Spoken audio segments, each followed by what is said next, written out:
Today is exactly 1 month since the Pahalgam terror attack, and everything has changed in India's security doctrine in the past 4 weeks. The Prime Minister has delivered a blistering speech on Operation Sindoor, speaking in Bikaner, Rajasthan. More on that in a moment. I'm Barkha Dutt. You're with the Mojo Story. On the program today, we look at the 1 month mark since the Pahalgam terror attack, an attack so dastardly that it has dramatically changed India's security doctrine. What may happen next is confusing. In Pakistan, the army chief has been self-elevated to the rank of field marshal. For many experts, this means that Pakistan may try either another terror attack or military escalation sooner rather than later. But even as families, women who had to watch their husbands being shot at point blank, mourn and grieve and try and come to terms with the loss, there has been a dramatic shift in our strategic doctrine. It is a doctrine that still has to be called a work in progress. We have to wait and see what shape and form it takes. But kinetic action and non-kinetic responses to a terror attack are now firmly part of the strategic response. Prime Minister Modi has spoken at a public event in Rajasthan, making a blistering attack on Pakistan. Intriguingly, at a time when the Congress has been targeting him, including targeting the foreign minister and accusing the foreign minister of giving away war plans to Pakistan, the Prime Minister made no mention at all of the Congress, but he did make specific mentions of air bases that had been destroyed and ravaged by the Indian armed forces in Pakistan, in particular naming the Rahim Yar Khan air base in Pakistan that he said was now in ICU. To talk about how we look at the Prime Minister's speech at a time when Donald Trump has done it yet again. For the 8th time, Trump has tried to claim credit for his so-called role in the India-Pakistan halt in hostilities. And yet again, he's linked it to trade, despite firm and fierce rebuttals now from both the foreign ministry and the foreign minister.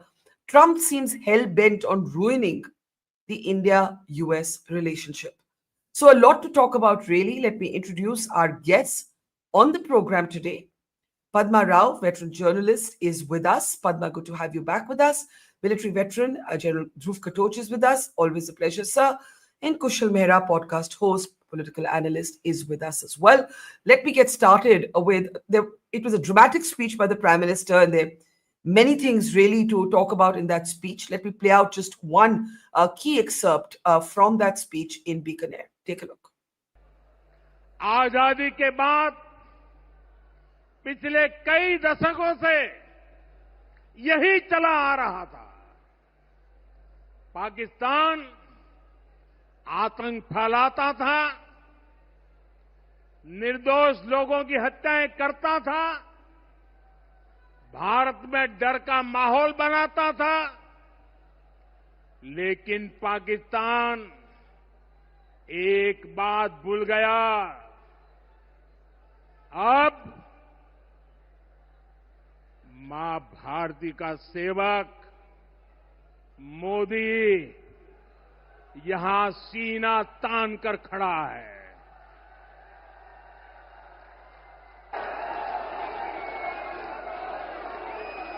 Modi का दिमाग ठंडा है, ठंडा रहता है,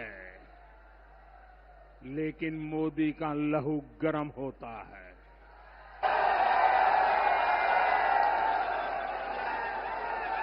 और अब तो मोदी की नसों में लहू नहीं, गरम सिंदूर बह रहा है। Now, later in that speech, the Prime Minister went on, as I said, to refer to avenging Pahalgam, the terror attack of April 22nd in 22 minutes. He spoke of the Rahim Yar Khan base in Pakistan being in the ICU. He spoke of attempts by Pakistan to target airports and airfields in Rajasthan, including close to where he was giving that speech. The main opposition party has again targeted the government. They have demanded a special session of parliament, and they have continued to demand further information on why the 4 terrorists involved or perpetrators of the Pahalgam terror attack have not yet been found. As we speak, with deferred visuals, we can show you images coming in from the Kashmir Valley of an ongoing anti-terror attack that is taking place in the valley, where in fact one Jawan has died in the line of duty in that anti-terror encounter, and we await more information. Those are deferred visuals from that anti-terror encounter that is taking place in Jammu and Kashmir. Let's get comments. I'll start with you, General Katoch. You know, I remember something you said on one of my programs, and I completely agree with it. In this fight, India is effectively alone. No country is going to stand with us. China is standing with Pakistan. The United States of America is continuing to express some very weird equivalence in all of its public proclamations. And I'll play out Donald Trump's statement in just a moment, his 8th such statement. But, you know, when you juxtapose the Prime Minister's very, fiery speech with the Congress's demand for, they have a list of questions, and then what Trump is saying, what is the overall situation looking like to you a month on since Pahalgam? Thank you, Barkha. Barkha, the way I look at it is that regardless of what has happened so far, it will be too premature to expect Pakistan to change its course.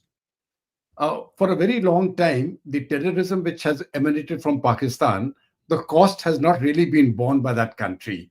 The cost has been borne at the very, very lower level by civilians who are doing the role of terrorists. And for the Pakistani state and for the military, the cost has not been there. It is only now for the first time that they have actually borne an element of the cost. Now, the onus rests on Pakistan what they wish to do. Should they wish to escalate further? In which case, all subsequent costs now are going to be borne by the army, by the Pakistan military, very, very specifically. That is one aspect. So I'm not sure as to how that goes. I think Pakistan will repeat it again. And I think our response is going to be now directed absolutely at their military. This is one. Number two, when we look at India's internal political situation, I thought we started off very well politically when we went into Operation Sindoor, and the country politically came together. I think this is very important. As a soldier, I can assure you that we want the soldiers fight better when the country is behind them. And by the country, I mean all political parties. It is simply not a question of the ruling party. The ruling party, of course, will be with you. But I think it is important that the whole country stands behind soldiers, because the soldiers are not fighting for a political party. We are fighting for the nation, and the nation must be behind you. So now when we are looking at this nitpicking, I personally feel very disappointed. I see no reason why a particular political party is going down that path. There is no reason to. They are not going to get additional political mileage out of it. In fact, they're losing political mileage. So why Mr. Rahul Gandhi still continues to do so, very frankly, surprises me. The third aspect is, you spoke about the United States. No, I think the US is simply going to pursue its own interests, and President Donald Trump is going to pursue his personal interests. I'll speak on this later in subsequently as to why I feel Mr. Donald Trump is going wrong. He had absolutely nothing to do with it, with the ceasefire part of it, but I'll explain that later. Barkha. Yeah, thank you for that opening framework. I think 2 or 3 points there. Soldiers fight better when the country is united. The Congress isn't going to gain any mileage from what it's doing. It's only going to lose mileage. And the third, Trump is literally like a president gone rogue in terms of just, I don't know how to actually understand what Trump is doing. So I'm going to play out for you Donald Trump's 8th comment and counting on his self-proclaimed role in the cessation of hostilities between India and Pakistan. Take a look. If you take a look at what we just did with Pakistan and India, we settled that whole thing, and I think I settled it through trade. We're doing a big deal with India, we're doing a big deal with Pakistan, and I said, what are you guys doing? Somebody had to be the last one to shoot. but the shooting was getting worse and worse, bigger and bigger, deeper and deeper into the countries. And we spoke to him, and I think I hate to say we got it settled, and then 2 days later, something happens, and they say it's Trump's fault. But Pakistan has got some excellent people and some really good, a great leader. And India is my friend, Modi. And he's a mutual friend. Yeah, he's a great guy. And I called them both, and we just did something good. We're trying to settle Russia-Ukraine. We spoke with President Putin for 2.5 hours the day before yesterday. I think we made a lot of progress, but that's a bloodbath. 5,000 people are being killed a week, 5,000 soldiers a week, not including people in cities and towns that are also being killed. So we're trying to help. And it doesn't affect us. It's not our people. It's not our soldiers. It's Ukraine and it's Russia. But if we can save 5,000 souls, we'll do it. We're pretty good at it. But that's a bad situation. That is a really bad situation. Well, you'd recall.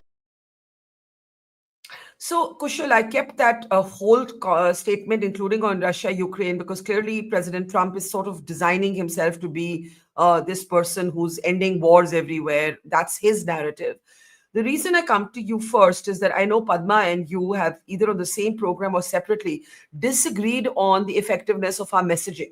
And I think I've heard several, among you, Rajat Sethi's been one, I think you to some extent, who feel that in the first couple of days, we did not message effectively, and the messaging is today being built on the back of these military gains.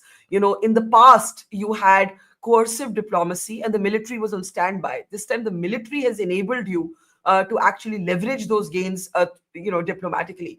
How do you see the entire debate around our messaging and what Donald Trump in particular is up to? Okay, so I'm going to stick to the Donald Trump bit. First of all, good evening to everyone else. You can't rationalize Donald Trump in standard models. That's the first mistake everybody does with a person like Trump.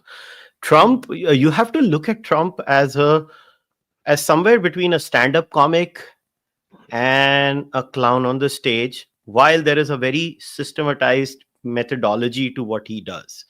What he says on camera never matters. So I take you guys back to 2019. Do you remember when that famous thing? Oh yeah, he was with Imran Khan. He said, "Yeah, I'm talking to Modi. We're going to mediate on Kashmir." Literally a few days after that, India went ahead and did probably at that time one of the most unthinkable things, which was read down Article 370 and 35A. What did Trump do after that? Did he get mad at us?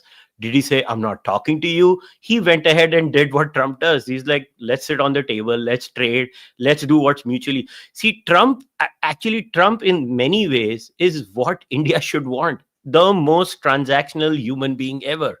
He just says things.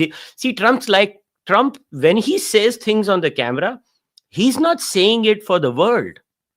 He's saying it for his MAGA base. Now, you can pass a judgment on the MAGA base. Now, that's not for us. I mean, the MAGA base is what it is. But he's speaking to his base in Canada. I use the analogy of Canada here, like Justin Trudeau used to do. You remember last year what Justin used to do? Like Justin destroyed the entire relationship. Trump is not going to do that because Trump is surrounded by much smarter people around him. And the moment India's going to say, no, this is not on. We're not going to do it. We're not going to tolerate it. And But immediately, Trump has publicly countered him. It hasn't made him back off. who cares? You think he's not going to trade with us? Tell me, if Donald Trump says, "I'm the best, I'm the most awesome guy on planet Earth," who cares? Like, I seriously, the problem is we're trying to be bothered by what he says. If you don't get bothered by what he says, and then you just go ahead and do your thing, Trump is the easiest man to deal with. I would rather deal with a Trump than a Democrat party. Why, as an Indian, is because the Democrats are true believers. Trump doesn't believe anything he says. You think he's a Republican? So you don't think that myth that Trump was going to be better for India than the Democrats has been busted, buried, over, No. dead, gone? Absolutely not. Uh, Absolutely not. See, India is the OG transactional foreign policy nation. We are the original masters of, we are having one night stands with everyone. Jisko jo bura lage wo lage. yeah, India has yeah. never had any, qualms in accepting our one night stand transactional foreign policy. Trump is the best. He likes one night stands with everyone. Let's have that one night stand with him. Let him Okay. say what he wants to say. Okay, we haven't yet got to the messaging, but let's deal with Trump first. Padma, over to you. Can we ignore Trump? Does it matter less what he says on camera than what he actually does? Is transactionalism actually a good thing because you know what you're dealing with, and you can respond in kind and demand in kind? What's your take? Hi, good evening to everyone. Contrary to popular opinion, Barkha, I think President Trump's nonchalance, in the early days of this crisis, he was actually being nonchalant and sometimes he sounded clueless. But I think this nonchalance is a studied, calibrated nonchalance. I think he's very well aware of the confusion it is causing. And indeed, I think that is the intention. Now, we may not have seen it coming, but things have certainly changed since the backslapping, howdy Modi era that we saw between Prime Minister Modi and President Trump during the latter's last tenure. And I think there are several reasons for this, Barkha. I think number one is successful US-China negotiations. They're getting more and more successful, and a recalibration of that relationship, at least the trade relationship that seems in the offing. Then there's India's, from our point of view, undoubtedly sensible reluctance to get off the fence, as Kushal was saying, over Indo-Pacific alliances prior to these negotiations. That may have rubbed him up the wrong way. Then I think President Trump still has his eye on Afghanistan. I've said this on your show before. He himself has said that the United States will return, and I think he has his eyes specifically on the Bagram airbase, but even more specifically on rare earth minerals and stuff that Afghanistan is reported to be rich in, as the Chinese will confirm to you. They're all over Afghanistan for the same purpose. Also, I think that he is himself, and for this to be able to calibrate a return to Afghanistan, he needs Pakistan's support. Now, you may argue that India currently has a better standing with the Taliban. We're talking to them, we're engaging with them than Pakistan does. But then we have to remember that the Taliban itself has not been the most reliable ally to many countries, including India, in the past. Then I think another reason is something is brewing in Bangladesh for sure. The United States has been expanding its presence in the Indo-Pacific, specifically there, for months. You would have seen that there was an advanced team of the USAF that arrived there earlier this month. There are some local source-based media reports suggesting that this visit is a quote-unquote precursor to the arrival of large and sensitive military cargo that can be stationed at Dhaka airport. And even as we speak, presumably the 82nd Airborne Division of US troops of that division are in Cox's Bazar. Now, in fact, Indian security forces have themselves been quoted in the Bangladesh media as saying that India believes that there are about 20 to 25 US troops who may have crossed over into Myanmar late last month. So the most important point is, yes, they may have been, and there's also another, thing about fierce negotiations between the United States and Pakistan going on, trade negotiations and trade concessions made to the United States. But, it's unsurprising that US now, his latest utterances over trade again, it's not surprising that the United States will use trade as an arm twister even towards India, much more so than broke Pakistan or So turbulent how so Bangladesh. so how worried should we be? And I was just I playing don't. out some images of Yeah, China, Pakistan, Afghanistan. This meeting that has just taken place. Since you say that yeah, Afghanistan is still a factor, this is a yeah, meeting that we should pay some attention to. yeah, But Padma, briefly before I get General Katoch, yeah. how worried are you about these developments? Because Kushal I'm not seems to think like it Kushal. I'm not doesn't worried matter. at all. Yeah, I'm not worried at all. I think I second him on that. I'm not worried at all because I think he is a purely transactional president. Now it remains to be seen. We've got this July 8th deadline coming up when his tariff, the temporary reprieve is going to be over. And I'm sure there's a lot of fierce pushing and fierce negotiations going on behind this scenes. And I think President Trump is primarily, I think what rules him is what is in it for me, which means what is in it for the United States. So, so it's not surprising to me that President Trump has been dropping such seemingly casual utterances, as that date draws close. But one last point, if I may, Barkha, to what General Katoch said, I agree with him. I've agreed with him before that there is ultimately we're alone. India is alone. We're going to stand alone. But there are certain countries, Russia, there's Iran, there's Israel. They have Iran and Israel themselves being very unlikely, co-allies. But these three countries have taken a pretty firm, pro-India stance in the recent months. But I really ask myself, what about Japan? What about Australia? What about South Africa, So Brazil? I think there's a question to be I asked. will hear Yeah. from them. Yeah. I was just going to say there's a question to be asked about what the meaning of the Quad Exactly. anymore. If Yeah. US and China come closer together, India's, America trying to leverage India as a countervailing force to Exactly. China. But let's also say, General Katoch, I think somebody in India politically and diplomatically had the foresight to see this coming, because we did begin some sort of rapprochement process with China of our own. However, in Operation Sindoor, China has clearly stood with Pakistan. This image on the social media page of Ishaq Dar, the deputy PM of Pakistan, is something I wanted to show. This is the convergence of the Taliban, China, and Pakistan. Then there is China and America. I understand that everybody's going to be in it for themselves, but I am not convinced fully by Kushal that Trump is, oh, we can ignore Trump. Because the thing is, every time Trump says this, he actually undermines the official Indian position. We have Foreign Minister Jaishankar in an interview today spelling it out. And I'll play that clip in just a moment. But how do you see the American president's utterances, General Katoch? Barkha, I totally agree with you that when President Trump speaks, he undermines the Indian position. But I have also stated in many other programs, let's be very clear about it. Trump is Trump is the president of America. He'll do everything for America, just as the way the Chinese will do it for the Chinese, and India will do it for India. Gone are those days when we should start looking at foreign policy in terms of friends and enemies. Nobody is anybody's friend and nobody is anybody's enemy, including, you can say, China and Pakistan. They've got a very convenient relationship now because it suits them. You see, it just suits them. The same way the Indo-Pacific, when we're looking at the Indo-Pacific, the Quad suits us.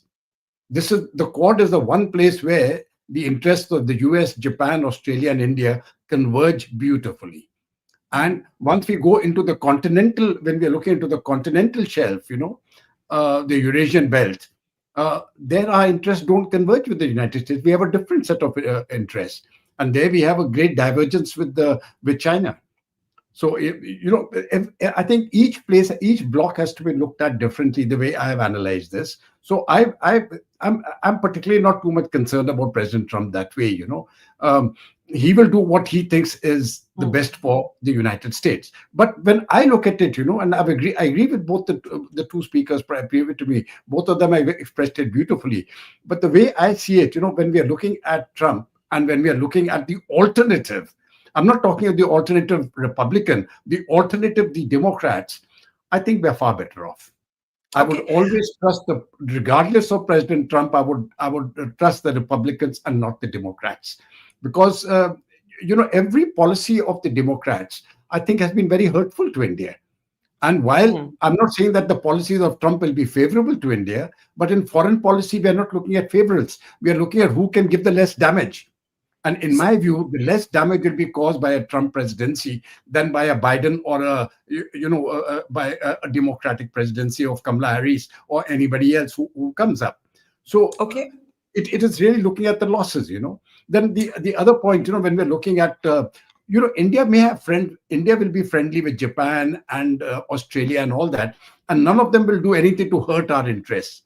But when I say none of them are going to support us, that means, nobody's going to come out in supporting you in a war. The wars we have to fight on our own. Other people will remain neutral. They won't be against you. They'll be neutral. Similarly, I don't see the Chinese getting into supporting the Pakistanis with troops in a war. They will support with material. They'll support with intelligence. The Chinese are much too smart to put boots on the ground. They know the consequences. So, Okay. when we're looking at these things, that is the way it works. Our own response to Russia and the Russia-Ukraine war, you had the Prime Minister telling President Putin on his face, this is not the era for war.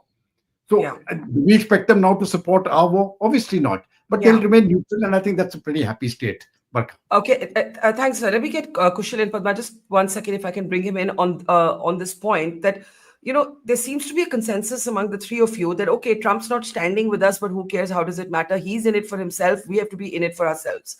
That brings me to this question of these delegations, and everybody has different opinions on these delegations. They have begun their journeys to global capitals today. Kushal, I know that you thought it was a powerful thing to do. But if we start with the assumption that everybody is going to be in it for themselves, what is the message that we're hoping to relay through these delegations? Before I play out FM Jaishankar's statement, I'm a bit confused. Either we care about world opinion or we don't. You're assuming that these delegations are being sent across the world to get everybody in a standard format way on our side. No, these delegations are being sent to understand what they think behind. See, there are things that are said on camera. You know it as much as I do, and there are things that happen off camera. What really matters is what happens off camera. The problem with Indian foreign policy analysis sometimes is that we're still stuck in the assumption that we're a 1 trillion economy. We may not be a 10 trillion economy, but we are a 4.3 to 4.5 trillion economy, and we have a serious military. And after Operation Sindoor, the world knows that. Let's not kid ourselves. If the New York Times, Washington Post, and oh my God, Al Jazeera had to acknowledge what we did, we must have done something very serious to the Pakistanis. Even Al Jazeera had to accept it. I think Al Jazeera must have banged their head on the wall and done somersaults while they were acknowledging what we did to Pakistan. That is not the point. At the end of the day, foreign policy was never about groupthink. It was always about multilateralism. While the entire West wanted India to be on the side of Ukraine, we ended up buying Russian oil. Did they do anything to us? Did we not do what was in our national interest? So why do we care when an American president tries to do what is in his national interest? That's just the way of the world, Barkha. We have to learn to be extremely selfish. And इसको हिंदी में एक बहुत गंदी कहावत है, मगर उसको कहते हैं जहां थूक चाटनी पड़ेगी थूक चाट लो, जहां नाक रगड़नी होती है नाक रगड़ लो. ऐसे ही तो होता है. You think Donald Trump does not take back his words? He's taken back his words so many times. Nobody cares. You have to be besharam in foreign policy. And I think India is besharam enough, and we should be proud of our besharmi. I think what you're saying is it's better to deal with the transactional president, because he will get the fact that you're going to be transactional too. I just wonder then, what is the message? Yeah, I agree with you. What happens behind the scenes is way more important. And my own irritation with Trump is this. I don't care that much about his own self-proclaimed role. I care about the equivalence he draws. This attempt to hyphenate. I understand. A hyphen that was broken is a hyphen he's brought back into sort of the global lexicon, and that really irritates me. But he did that in 2019, Barkha. What changed? He did the same I will mediate talk in 2019. Nothing changed then. Nothing's going to change now. I rather deal with a transactional Trump than a preachy Europe. Let me put it that way. The Europeans who have their the veil of, oh, we're so good, we're so prim and proper, we do this, we do that. Oh, ja yaar apne ghar pe baith tu. Please, Trump is open. I like people like that. This is just my personal preference as a human being, because I say it as I see it. So I like a person who says it as he or she sees it. I think Trump is not as dumb as people assume, and I also don't think Trump is as smart as people presume. He is a transactional man. Let's talk a little bit about where we are going from here vis-a-vis Pakistan, while we also talk about how the world may respond. You've got the Pakistan army chief now self-elevated to the level of field marshal. You've got Imran Khan still in jail. And you've got the prime minister being very specific, by the way, this time, I think for the first time, naming air bases in Pakistan, almost daring Pakistan to deny it. I'm just going to play out this excerpt from Modi's speech on what he says about the air bases and the damage to them in Pakistan. Take a look. साथियों, जब मैं दिल्ली से यहां आया तो बीकानेर के नाल airport पर उतरा। पाकिस्तान ने इस एयरबेस को भी निशाना बनाने की कोशिश की थी, लेकिन वो इस एयरबेस को रत्ती भर भी नुकसान नहीं पहुंचा पाया। और वहीं यहां से कुछ ही दूर सीमा पार पाकिस्तान का रहीम यार खान एयरबेस है। पता नहीं आगे कब खुलेगा। आईसीयू में पड़ा है। भारत की सेना के अचूक प्रहार ने इस एयरबेस को तहस नहस कर दिया है। So it's interesting that the air bases are actually being named by the Prime Minister. Before Padma, you come in, one of our very regular members of our audience community, Prasad Duvuri, says, Barkha, I agree with Kushal. He's a businessman, not a foreign policy wonk. From being 1 inch away from nuclear blowing to North Korea to shaking hands with their leader 2 months later, I like DJT. So that's a person after your own thinking. Kushal, Padma, go ahead. You wanted to come in. I totally agree with Kushal about President Trump. I also agree with General Katoch that, policies made by Democrats, US Democrats have not only been hurtful so far, but they've also been duplicitous, so that Trump is not, he may be duplicitous in other ways. We don't know, we'll have to see. But I think he is what you see is what you get is pretty much what President Trump is about. I also agree that Australia and Japan won't support us in a war, General Katoch, but we don't want them, and we've certainly never invited them to support us in a war either, because that would mean giving them bases, giving them etc. And the score. I mean, India has never done that. What I meant was diplomatic support in the few international fora that are of any value at all, and certainly in emerging international forums like these various Indo-Pacific alliances. On world opinion, which also both speakers had commented on, I will say it again, I've said it before, I don't expect too much from these delegations, Barkha. It's a welcome move that they went, but I don't think that this form of messaging and that this is the only messaging and the only right kind of messaging. What we need is a more modern approach which will appeal and catch the attention of younger generations across the world. A few closed door meetings behind will be of marginal and not of much use. Now compare that to the aggressive global social media campaigns that Pakistan launched even while Operation Sindoor was on. Also, I'm wondering, about this world opinion thing. I don't know whether we can and we should or we could provide some kind of rock solid evidence of that first call. Because, I've heard Foreign Minister Jaishankar also repeatedly, as you said, he's having to repeat over and over again in various international forums. I want to play that out. Yeah. Can I play out Jaishankar's statement? Just to complete, I don't know whether we can and should provide rock solid evidence of that first call from DGMO Pakistan to DGMO India asking for a ceasefire, or of any other event during these past weeks during Operation Sindoor, which would nail Pakistan and nail them irrefutably. Okay, I think people will want to respond, both General Katoch and Kushal, to your suggestion that, make the world see that it was their DGMO who called us first. Maybe it's happening already, but we haven't been told. I don't know.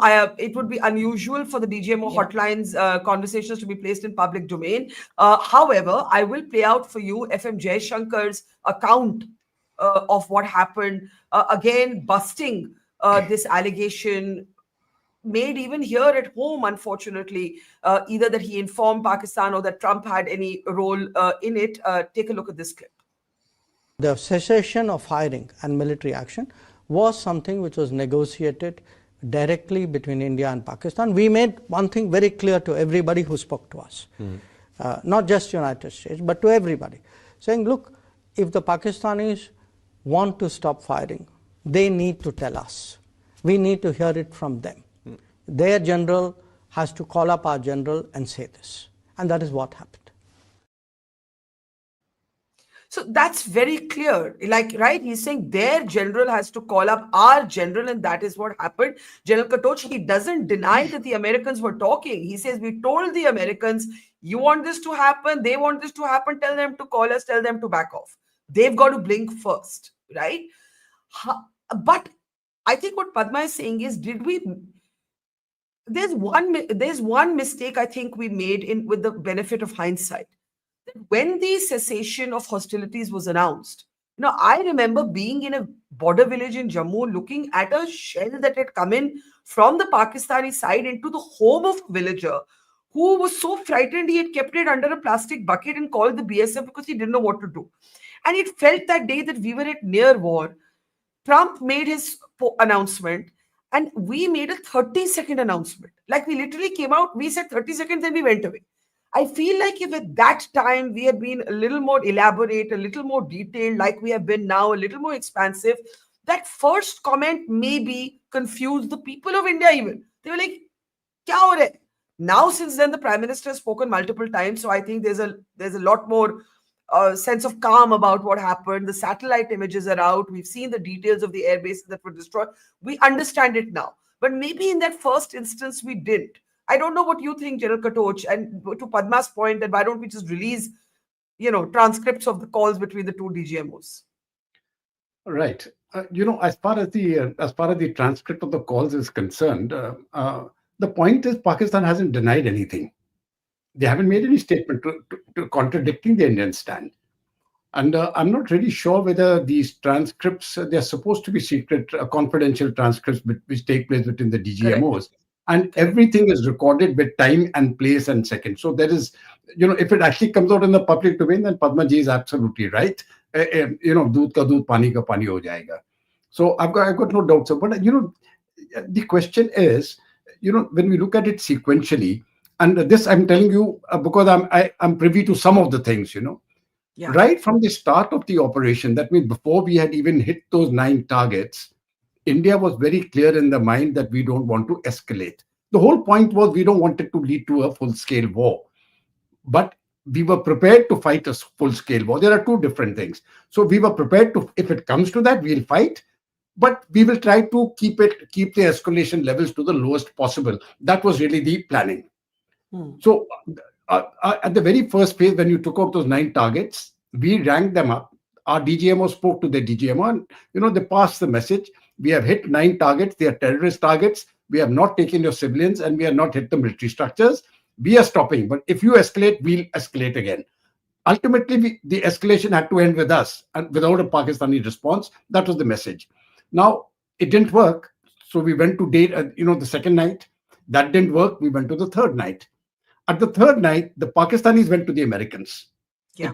I'm giving you the sequence. They went to the Americans and they said, okay, listen, please have a ceasefire. Then the Americans came to the Indians. This happened at the foreign ministry level. And we told them, the way the external affairs minister has very clearly stated, that it is between Pakistan and us. If they want a ceasefire, let them tell us. And then the Americans told the Pakistanis, too bad, if you wanted, you have to speak to them directly, which is why the DGMO spoke. Now, that is the actual sequence of events. And you see, we could have carried on for as many days as required. It really wouldn't have mattered. But the point is that, was that your war aim? If that was the war aim, we wouldn't have listened to anybody. We'd have sorted it out right from the beginning, gone for a 10, 12, 15 days war. Pakistan would have clashed by that time. Our GDP would have gone down 2 percentage points. We'll be back by 5 years. We'll build up again. I mean, that scenario is absolutely possible. We were prepared for war. I'm absolutely certain the Indian armed forces were prepared for war. The political establishment was prepared for war, but they didn't want war. There are two different issues. So I think that's very well put. I think that's very well put. Yeah, I think that's very well put. Kushal, because there can be a kind of armchair commentary. Ki, go the whole hog. POK ko le aao. It comes with cost, human and economic. And you sometimes walk into a trap set by a country which seems to have a death wish for itself. You don't want to be part of their death wish. I think that is, we have aspirations, and many people have explained this to me over the last fortnight. And I see the point that we have aspirations beyond Pakistan. And I think that is very important, that we cannot be defined by, what's happening with Pakistan. But we come back now to where we go from here, because I see in Munir's elevation a kind of signaling that this is not over. I don't know in what form Pakistan is going to try and provoke us again, but just being who they are and being bruised from what has happened, right? And then to see it presented as a Kashmir dispute is highly irritating. So, Barkha, two very important points are the answer to your question here. The first one is what Padma raised. I think the Pakistani psyche, right? And I don't know. I mean, people may not agree. Pakistan is built on the assumption of the meek Hindu. That's the building block of Pakistan.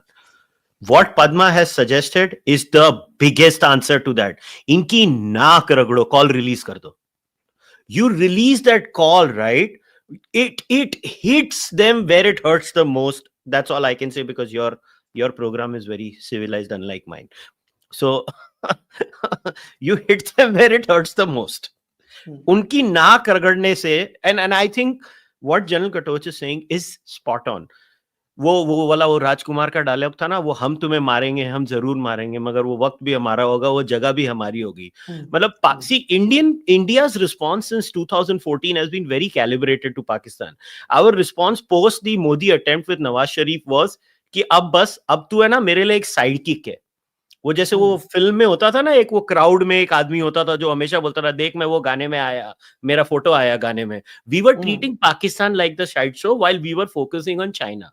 Now, Pakistan is someone who says, "Nee, mere ko kam se kam main role chahiye." So they try to throw, things at us, and then we pay attention to them.